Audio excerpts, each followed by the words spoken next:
Heroine దివ్యభారత గారు టీనేజ్‌లోనే సినిమాల్లోకి entry ఇచ్చి, అప్పట్లోనే హైయెస్ట్ పెయిడ్ యాక్ట్రెస్‌గా గుర్తింపు తెచ్చుకున్న దివ్యభారత గారు నటించిన all Telugu movies hits and flops ఈ వీడియోలో చూద్దాం. హీరోయిన్‌గా దివ్యభారత గారి first Telugu debut movie B. Gopal డైరెక్షన్‌లో వచ్చిన 'బొబ్బిల్ రాజా'. ఈ మూవీ 1990లో రిలీజ్ అయ్యి బాక్సాఫీస్ వద్ద బ్లాక్ బస్టర్ విజయాన్ని నమోదు చేసుకుంది. హీరోయిన్‌గా దివ్యభారత గారి second movie collection king Mohan Babu B. Gopal డైరెక్షన్‌లో తెరకెక్కిన 'అసెంబ్లీ రౌడీ'. ఈ మూవీ బాక్సాఫీస్ వద్ద సూపర్ హిట్‌గా నిలిచింది.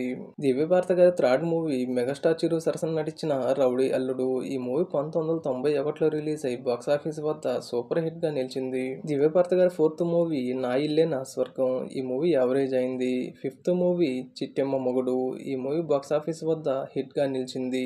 సిక్స్త్ మూవీ బాలకృష్ణ గారికి జోడీగా నటించిన 'ధర్మక్షేత్రం'. ఈ మూవీ బాక్సాఫీస్ వద్ద యావరేజ్ గా నిలిచింది.